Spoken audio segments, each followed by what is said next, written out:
friends, it's just Martine, and today we're going to see how quickly I can read 24 hours worth of physical books. This is the last in a video trilogy. I'll put the other videos right here, where I basically read audiobooks, ebooks, and physical books and see how long it takes me for each of those categories to reach 24 hours. My guess is that at the start of this whole thing, the physical books are going to take me the longest. It's going to take me the longest to read 24 hours worth of physical reads. Because of that, this is the last video of this set that I'm planning on putting out, but we'll see if I am correct or not. It's April 26th and we're going to start this challenge at 10 a.m. So let's get reading. I'm almost 48 hours into this challenge and I'm definitely behind on physical reading compared to my ebooks and audiobooks, but I wanted to jump in and tell you what progress I have been making. It's not shabby, I would say, because I read for an hour and 31 minutes for physical reading, so it could be worse. The first day I read for 16 minutes, but then the second day I read for a little over an hour, and I've also been doing some physical reading today. So hopefully it's on the come up. I do have a lot of ebooks to focus on right now, which is frustrating because I'm actually at home for once and surrounded by my entire book collection, and I keep acquiring new books and I want to read them, but I'm not doing that, am I? Hopefully at some point in this challenge, I'll shift my focus back to some physical books, but we'll have to see. This is going to take a while to make this video, because if I'm only an hour and a half in, after 2 full days of this, then we're gonna be here all month, you know?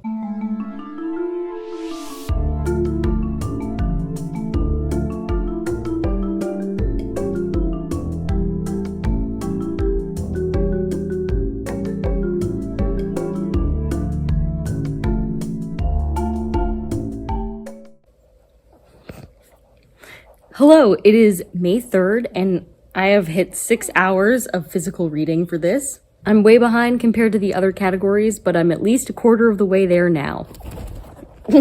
I'm definitely having a hard time picking up physical books because I have so many ebooks that I'm trying to juggle for very immediate projects and goals right now.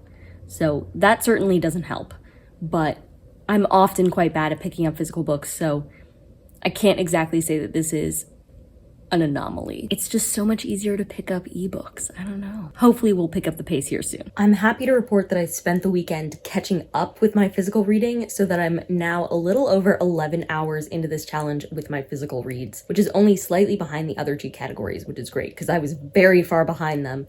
But then I spent the whole weekend reading a physical book, so it's all good. And then a really long time passed and I read a lot of books. And then this happened. Hello friends, I'm here to talk to you about the wrapping up ending experience of reading these physical books for 24 hours, how that stacked up against my other categories, etc. So I am happy to report that I managed to finish my 24 hours of reading physical books on May 12th at around 9:30 p.m. So it took me about 17 and a half days to do that, which is not as bad as I thought it would be.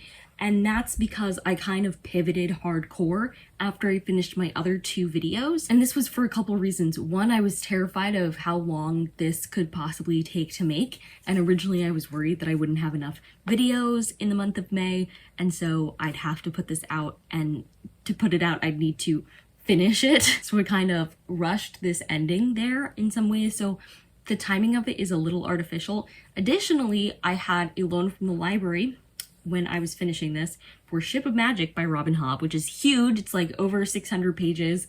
And so I was like, I only have 21 days to read this. I panicked and I kind of made that pretty exclusively what I was reading. And so I went from, you know, not really keeping up in this category to turning all my reading to this category. So it only took a couple extra days compared to the other categories.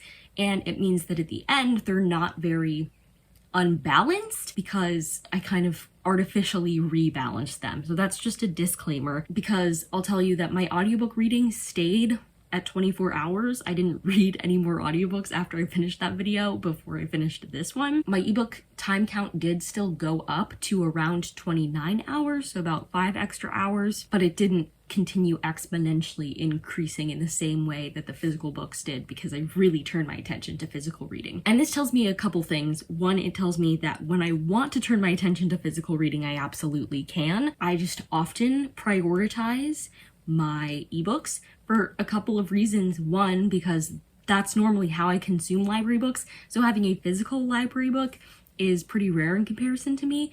And I usually, when I do have a physical library book, don't have such a tight deadline compared to my library ebooks. Some of my library ebooks I only get to keep for like 14 days, and then the highest time that I get to keep them is 21 days. Whereas normally I'm at my school library, and at my school library, I can check out a book for like 90 days because I'm a graduate student, and then pretty infinitely renew it as long as I want to, because nobody else is trying to read those books. And so it's just not the same type of pressure as getting Ship of Magic, which is a huge book, and being like, you have 21 days to read this, go.